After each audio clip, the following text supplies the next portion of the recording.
Apa kabar? Saya Handoko Wisnuwargo dari Maestro Consulting, Coaching, dan Communicating. Pada malam hari ini kita ketemu di Sera Zoom, Senin, Rabu, Jumat live. Ya, disiarkan langsung dari Maestro Studio, Rumah Betawi di Kelapa Gading. Ya, jadi hari ini adalah episode ke-161 membahas tentang pandemic fatigue. Ya, apakah itu nanti kita akan bahas bersama-sama. Ya, dan tidak hanya sekedar dari sisi kesehatan, melainkan juga dalam sisi manajemen. Ya, dan mungkin juga tidak hanya sekedar manajemen, kita dari sisi manusia sebetulnya. Ya, baik teman-teman semua, kita perkenalkan saya menggunakan screen. Ya, se-advance. Ini share dulu. Ketik. Open. Ya.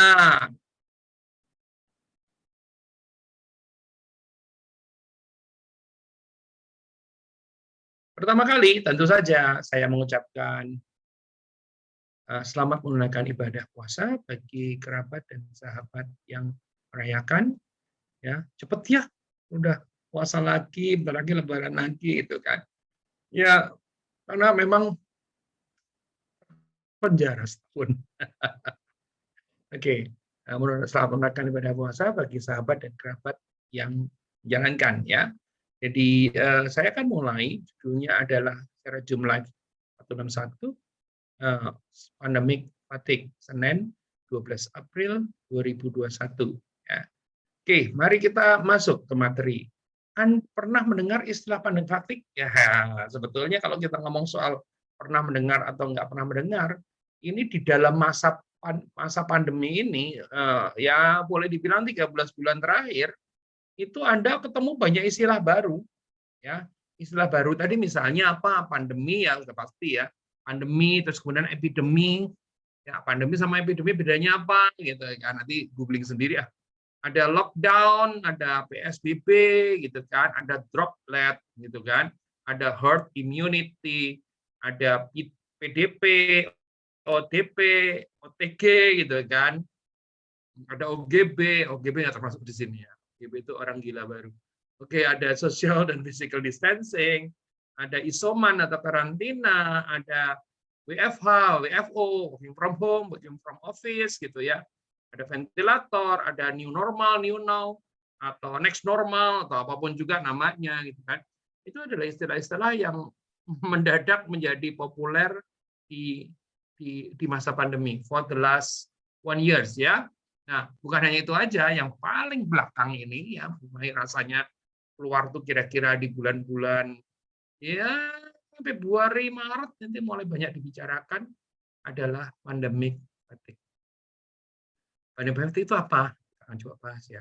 Jadi karena kita mesti punya rujukan yang kuat, maka saya ambil dari WHO Euro 2020 ya, ini narasumbernya, sumber daripada referensinya ya.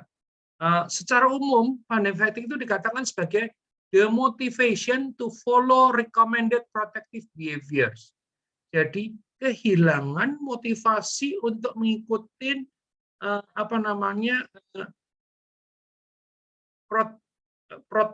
perilaku protektif yang sudah direkomendasikan oleh pemerintah, ya.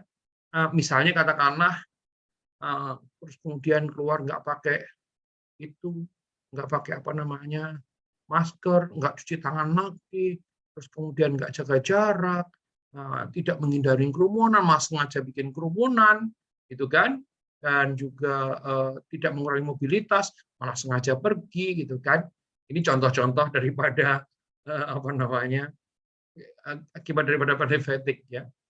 Emerging gradually over time. Jadi sebetulnya nggak gitu mendadak sontak enggak, tetapi meningkat dengan berjalannya waktu, and affected by a number of emotion, dan dipengaruhi oleh sejumlah emosi-emosi, experiences, pengalaman-pengalaman, dan persepsi-persepsi. Itulah yang terjadi. Padahal itu berisiko ya, berisiko banget. Ya. Kita akan coba lihat reaksi alami ya, reaksi alami, reaksi yang diperkirakan, ya, alami dan sudah diperkirakan terhadap kesulitan yang berkelanjutan dan tidak terselesaikan dalam kehidupan masyarakat. Ya. Memang belum bisa terselesaikan, ya, belum ada yang tahu apa yang terjadi. Kemudian apalagi muncul dengan sendirinya sebagai bentuk demotivasi terhadap protective behavior tadi sudah terangkan, dan mencari informasi terkait dengan COVID-19 sebagai kepuasan diri, keterasingan, dan keputusasaan. Itu kalau bahasa kerennya, kalau misalnya kita nyari-nyari ini, namanya doom scrolling. Doom scrolling itu apa namanya, nyimang nyari-nyari tentang kalau ada berita tentang COVID, wah dicari.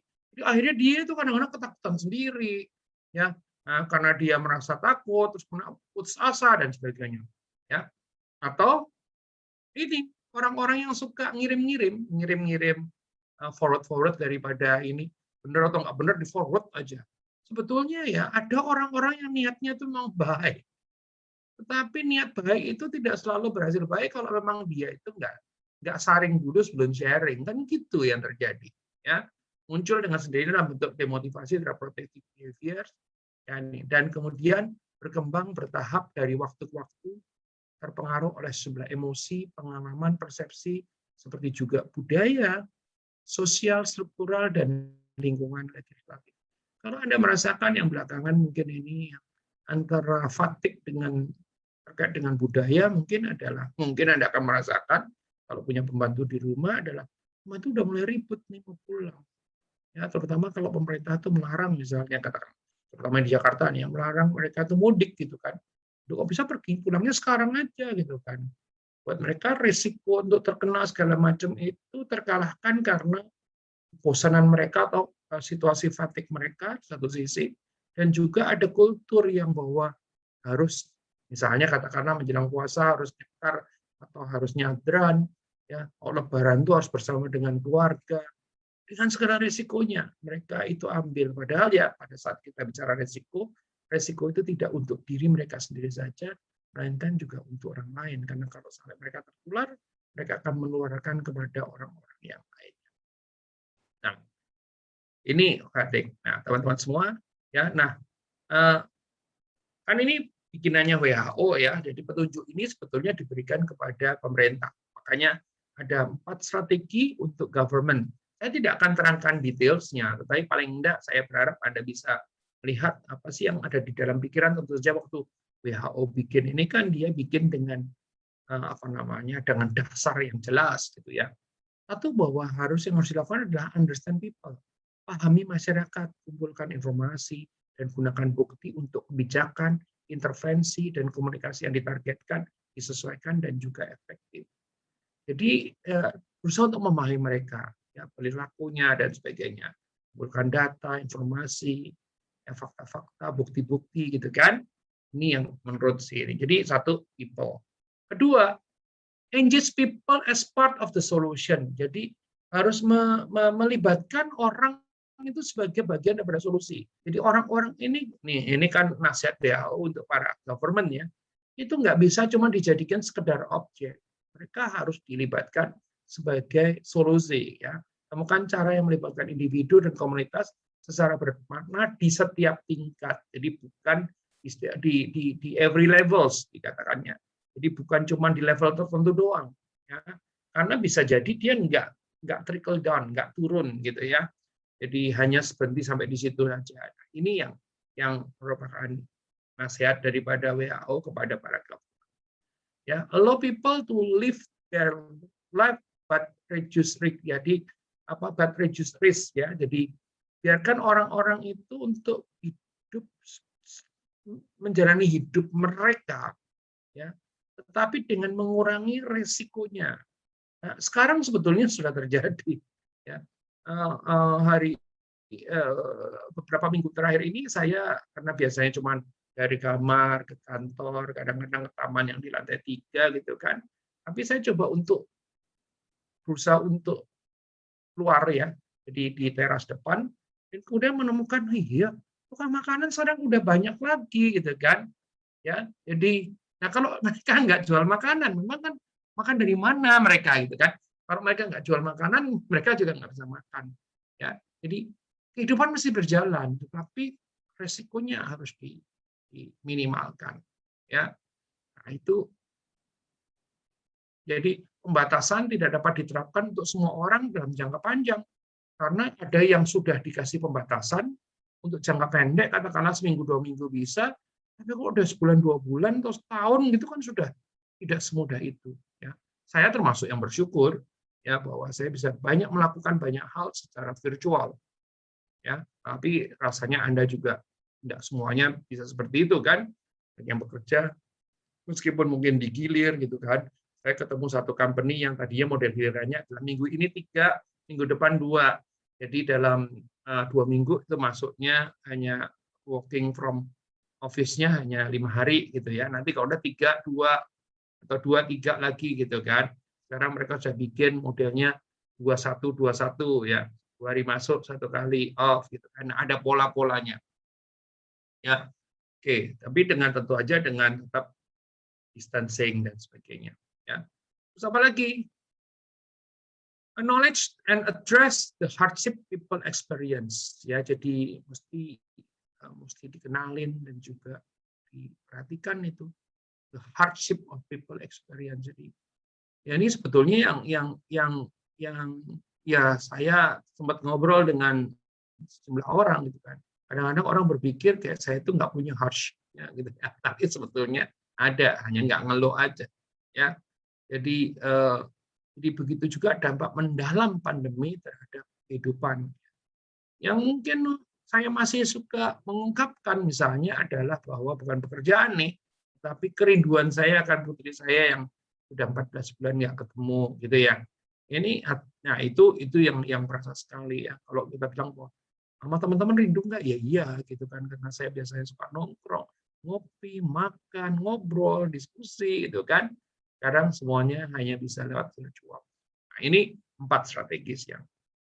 Nah, baik lagi, ini gambarnya ya. Jadi protective behaviors, ada opportunity, ada capability, ada motivation, dan ada fatigue di bawahnya. Ya, jadi ada demotivation, ya, ada fatigue.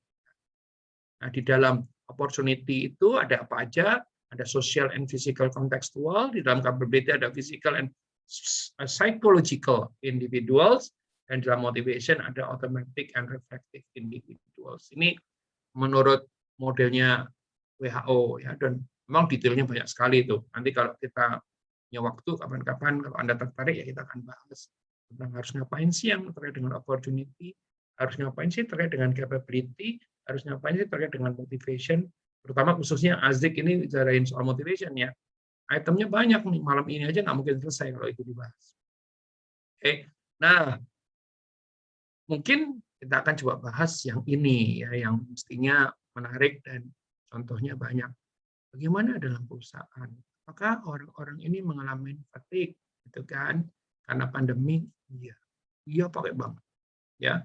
Jadi saya udah bahas di sejumlah perusahaan, ya saya udah bicara ada yang bentuknya berupa semacam retreat untuk para pimpinannya, ada yang bentuknya adalah melakukan perubahan mindset, ada yang berupa, dan baru saja saya bicara dengan satu company yang kami sedang selesaikan proposalnya adalah bagaimana situasi di mana sekelompok anak muda yang mereka rekrut mengalami semacam ya, saya nggak bilang harus begitu, tapi semacam kayak pandemic fatigue. Ya, mereka capek, merasa lelah, terlalu isinya virtual. Tapi kalau tidak virtual juga gimana gitu ya, dan sebagainya. Nanti ada solusinya tentu saja. Ya, nah, ini di perusahaan pun tidak terjadi seperti itu. Tetapi kali ini saya tidak akan membahas, kami sudah pelajarin detail materinya dan kami sudah praktekkan di sejumlah perusahaan yang kebetulan jadi klien kami tentang gimana sih ngadepin fatigue ini sebetulnya ya. Walaupun orang istilahnya itu baru populer mungkin sebulan 2 bulan terakhir, tapi sebetulnya fenomenanya sudah muncul dari sejak cukup lama ya. Karena apa? Karena makhluk-makhluk sosial yang terkungkung atau harus dikurung di rumah itu juga nggak gampang, mulai dari pegelinu karena duduk terus sampai ke terus kemudian pusing-pusing karena jarang ketemu orang, itu terjadi.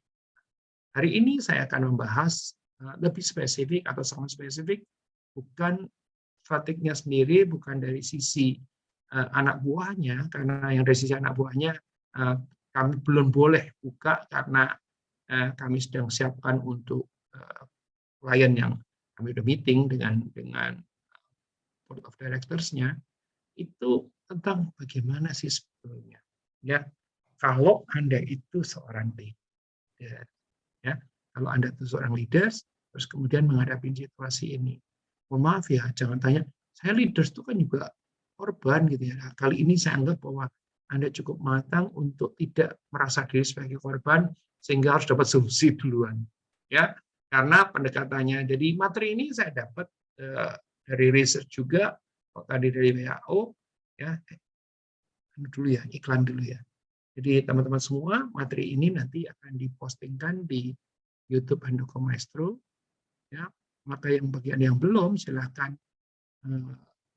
subscribe, jangan lupa like, komen, share, dan pencet bel. Begitu ya. Saya lagi ngafalin gerakannya nih. Sini. Subscribe, like, komen, share, dan pencet bel. Gitu ya. Kenapa kok susah? Karena di tempat saya pakai modelnya mirroring. Jadi kebalik nih ngomongnya. Ya, baik teman-teman semua, ini pesan sponsor dulu ya. Jadi silakan lakukan itu ya, agar supaya continuity daripada belajar Anda, dan kemudian Anda juga bisa sharingkan kepada pihak lain yang membutuhkan at no charge. Let YouTube pay it for me. Oke? Let YouTube pay it for me. Jadi at no charge. Jadi kita lanjutkan ya. Kita lanjutkan nih pesan sponsornya. Subscribe Handoko Maestro, jangan lupa. Terus, nah, saya akan membawakan materi daripada McKinsey, ya, linknya ada di sini ya. Berikut penjelasannya sebagai berikut. Kita melihat begini, dari artikelnya McKinsey ini, ya, ada pengarangnya segala macam itu nanti ya, itu dia bicara tentang how to re-energize your organization to overcome pandemic fatigue. Jadi pandemic fatigue itu pasti menghabiskan energi. Makanya solusinya di sini adalah re-energize. Ya. Tapi re-energize-nya ini yang dasarnya dilakukan oleh leader. Ya, you are the leader. Ya, you are the leader. Ada 5 cara untuk re-energize organization. Dengan begitu, para pemimpin dapat membantu individu untuk tumbuh secara pribadi, memelihara bakat mereka, dan mencapai tujuan melalui kerjaan. Ya, 5 ya. Oke, baik. Kita akan bahas satu-satu ya, 5. Baik, teman-teman semua, kita akan bahas yang pertama kali. Aduh, ini kok saya mesti geser sedikit. Ya, dalam konteksnya Anda sebagai leaders, menurut artikelnya yang di McKinsey ini, Anda harus leaders, Anda harus listen deeply. Jadi bukan cuma asal dengerin, bukan, kan ada orang bilang namanya hearing sama listening. Hearing itu mendengar, listening itu mendengarkan. Ini lebih dalam lagi karena ditulis sebagai listen deeply. Ya, pemimpin harus mulai mendengarkan. Ya, identifikasi tanda-tanda kelelahan karyawan dan juga stres mereka, dan yang penting berhubungan dengan mereka pada tingkat pribadi yang dalam, bukan cuma sekedar basa-basi. Ya, ini yang dikatakan oleh Steve. Ya, kalau perlu pemimpin dilatih yang namanya deep listening skill. Nah, kalau memang perusahaan Anda butuh tentang latihan deep listening skill, maka kami sudah punya materinya tentang deep listening skill. Ya, bagaimana sih melatih keterampilan mendengarkan, tapi mendengarkan dengan yang dalam, bukan cuma asal mendengarkan. Nah, deep listening skill ini tidak hanya untuk kepentingan COVID. Karena kalau Anda punya keterampilan skill ini. Anda bisa untuk kepentingan jualan, ya kenapa? Deep listening skill toward customers misalnya, deep listening skill towards, bisa dipakai nggak buat keluarga, bisa, gitu kan? So listen deeply ini menjadi penting banget. Ya, jadi bukan cuma asal listen, tapi listen deeply. Teman-teman semua, itu yang terjadi. Terus apalagi? Ya, itu ya listen deeply ya. 2, reimagine the future of work. Jadi gini, the future of, ya memang betul, future is mystery atau tomorrow is mystery. Tetapi kita coba bayangkan kayak apa sih masa akan datang itu nanti. Nah, kalau menurut anjuran daripada si McKinsey ini dikatakan adalah operasionalkan dan aktifkan purpose. Ya, jadi orang-orang itu bekerja bukan asal bekerja, tapi bekerja untuk purpose, untuk tujuan tertentu. Ya, dengan dia itu punya purpose atau tujuan tertentu, maka fokus pada aktivitas yang menghasilkan nilai-nilai yang sebenarnya strategis, bukan cuma sekedar menghabiskan waktu. Ya, jadi yang strategis ini memang agak-agak sedikit berisiko adalah apa? Kadang-kadang hasilnya langsung nyata, tapi dia strategis. Ya. Terus kemudian katakanlah juga dibilang bahwa reimagine tempat kerja fisik. Jadi kalau zaman dulu itu orang berpikir bahwa tempat kerja itu ya meja di kantor 5 hari seminggu, misalnya from 9 to 5 gitu ya. Maka ini bisa jadi model hybrid dan sekarang banyak dilakukan sudah model hybrid. Dan saya memperkirakan, tapi lepas masalah belum itu benar, tapi saya memperkirakan di masa yang akan datang hybrid ini akan dijalankan. Bahkan saya membayangkan yang lebih ini lagi adalah apa? Suatu hari kantor itu bentuknya tidak merupakan satu orang terus kemudian harus punya tempat duduk sendiri. Ya bisa jadi adalah semacam tempat kerja yang lepas gitu ya. Ada terminal-terminalnya, kita punya passcode, kita bisa kerja di mana aja. Ya. Dan kalau emang harus ke kantor gitu. Ya, in the future akan jadi seperti itu. Ya, buat struktur yang lebih cepat dan lebih fleksibel. Lebih cepat itu dalam artian zaman dulu itu kita bicara soal struktur, soal sistem, itu kan perencanaannya bisa setahun, 5 tahun, 10 tahun bahkan itu kan, bikin long range planning dan sebagainya. Sekarang ini menjadi tidak bisa seperti itu, karena bukan fleksibel, karena dinamika di lapangannya menjadi demikian tinggi. Ya. Apa yang terjadi sekarang kita rencanakan sekarang, baik sekarang belum tentu baik besok. Ya, tapi harus tetap direncanakan. Ya, itu yang nomor 2. Nomor 3 adalah develop adaptability and resilience. Ya, kalau kita bicara soal adaptability, bahwa kemampuan untuk melakukan adaptasi. Dan kemudian kalau kita bicara soal resilience adalah bisa bengkok tapi nggak putus atau nggak pecah atau nggak patah. Kira-kira begitu ya. Itu resilience. Kembangkan dan kemampuan untuk tumbuh dan berkembang dalam situasi ini. Di dalam situasi yang sulit seperti ini, kalau Anda seorang leader bisa membuat anak buah Anda tetap berkembang, itu yang sebetulnya dibutuhkan. Kenapa dibutuhkan? Karena agar mereka dan Anda semua itu lebih siap menangani guncangan dan gangguan dengan kecepatan dan ketahanan yang lebih tinggi di masa yang akan datang. Nobody knows. Dari tahu.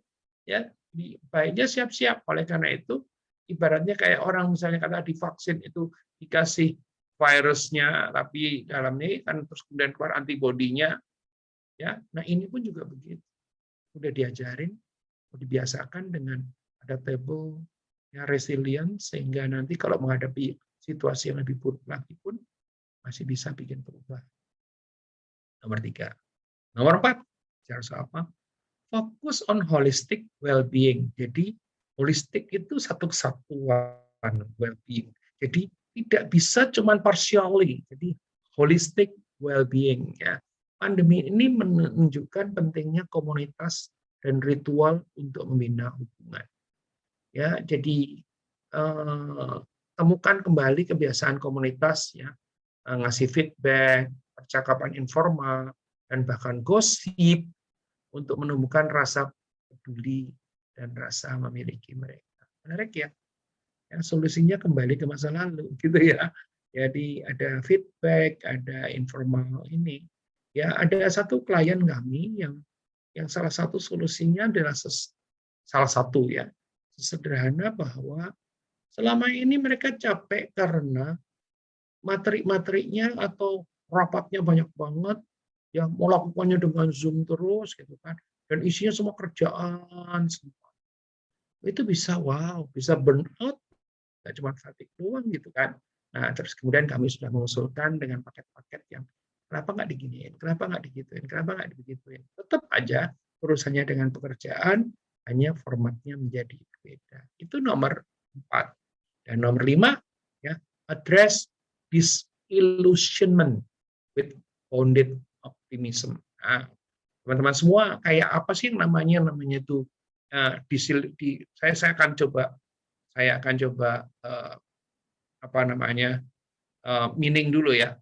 Apa sih yang namanya disillusionment itu adalah a feeling of disappointment resulting from the discovery that something is not as good as one believe it to be.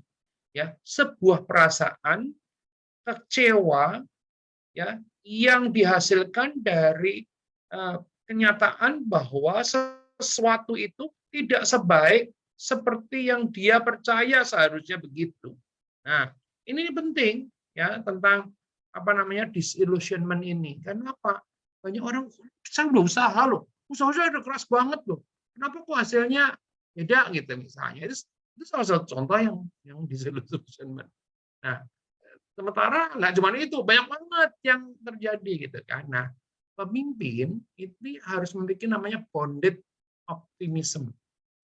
Bounded optimism adalah optimism ya, optimism yang inspiratif, yang punya harapan, tapi terus kemudian disebut sebagai bounded, tidak berlebihan, tidak cuma sekedar saya cari ini lagi ya, bounded optimism ini ya, tidak cuma sekedar bikin mimpi ya, tetapi benar-benar dia bounded itu ya. Bounded optimism means expressing faith in your company's future without downplaying the present challenges posed by COVID-19 gitu kan. Tetap memberikan bayangan ya tentang masa yang akan datang, tetapi juga berdasarkan pada kenyataan, tidak asal membayangkan suatu hari kita akan begini ya. Nah, pemimpin yang memiliki bounded optimism tadi itu bicara lebih sedikit tentang kembali ke masa normal dan lebih banyak tentang acceptance, penerimaan bahwa ya situasinya udah seperti sekarang ya. Kalau normal itu dulu, sekarang ini namanya new normal atau new now atau next normal atau whatever the name is kan. Ya, jadi tetap harus ada optimism tapi bounded. Ya, harus apa ya? Bahasa Indonesia ya, harus lebih ngejak ya, bukan asal mimpi. Wah, kita akan begini-begini. Karena pada saat kita tuh nggak di bounded tadi optimismenya, itu orang-orang akan mendiskon juga. Bullshitting doang. Itu ya. Itu yang 5. Nah, baik teman-teman semua. Ini kok nyalanya. Nah, jangan lupa ya. Pesan sponsor lagi nih. Tadi kan sudah disuruh subscribe Handoko Maestro. Handoko Maestro itu materinya isinya edukasi. Oke. Jadi yang materi-materi hari ini, materi-materi secara Zoom semua masuk ke Handoko Maestro. Tetapi juga ada Maestro Channels yang isinya adalah inspirasi. Seperti yang tadi saya cerita, bulan ini kita sudah kedatangan Ibu Nina Akbar Tanjung, Dr. Eriseda, dan besok adalah Wiwi Santoso yang dulunya adalah CEO daripada Stradeasu ya, dan akhirnya menjadi CEO untuk Astra yang ngurusin infrastruktur ya. Nah, ini dua-duanya silakan itu, dan jangan lupa juga ngapain? Nyalakan lonceng. Kenapa mesti nyalakan lonceng? Biar nggak lupa ya, biar ada remindernya. Teman-teman semua, ya kita balik lagi. How to re-energize your organization to overcome pandemic fatigue. Satu, nggak boleh enggak, Anda harus listen deeply. Ya, tadi saya membayangkan atau saya sudah mengilustrasikan ada orang suka kalau di pelatihan ada what the difference between hearing and listening. Ya, hearing itu cuma mendengar doang, listening itu mendengarkan. Yang ini tidak cukup hanya dengan mendengarkan, tetapi listen deeply, dengan dalam. Terus, apalagi reimagine the future of work. The future of work itu sudah tidak seperti the past, bahkan mungkin tidak sama juga dengan the present. Ya, maka kita harus bisa memberikan itu. Ya, bisa jadi bentuknya nanti adalah hybrid atau juga ya, develop adaptability and resilience. Ya, jadi kita mesti bisa beradaptasi dan juga tidak terus kemudian gampang putus, gampang hancur, gampang patah, gitu ya. Karena apa? Karena memang tantangannya banyak banget dan berbeda-beda, dan tidak selalu menjadi lebih ringan. Ya, terus kemudian address disillusionment with founded optimism. Disillusion itu akan rasa ketidakpuasan karena apa yang kita bayangkan tidak seperti terjadi, yang kita percayai tidak seperti yang kita percayai. Ya, nah ini butuh pemimpin yang punya founded optimism. Ya, Anda ini yang harus jadi seperti itu tuh. Memberikan semangat, inspirasi, tetapi tetap menginjak bumi, artinya melihat situasi yang terkini, sehingga jangan ketinggian. Ya, kalau ketinggian banget nanti jadi diawang-awang, akhirnya tidak realistis. Dan itulah yang terjadi, teman-teman semua. Well, terima kasih. Sekali lagi saya mau menyapa-nyapa. Nah, ini di kami ya, Digital Services of Maestro. Kami punya customer coaching, kami punya motivational session, kami punya specific talk show, kami punya kick off, meeting, dan conference. Nah, ini nanti mesti didesain ulang karena geser sedikit. Salah gesernya. Sana sedikit. Ya, ada product service launching, ada tailor-made book reading, ada competence clinic, dan yang lain-lainnya. Teman-teman semua, kita ketemu lagi hari Rabu ya. Bagi Anda yang nggak punya acara di company-nya, ya, karena minggu ini kami padat banget dengan acara-acara korporasi, ya, klien-klien komersial. Ya. Sekali lagi, terima kasih untuk mendengarkan. Ya, semoga bermanfaat tidak hanya buat kita, tetapi juga buat Indonesia dan juga untuk dunia. Saya Handoko Wikiwargo, mohon pamit. Sampai ketemu lagi di kesempatan berikutnya. Jangan lupa subscribe YouTube Maestro Channels dan Handoko Maestro. Kenapa? Manfaatnya akan besar dan at no charge at all for you. Thank you.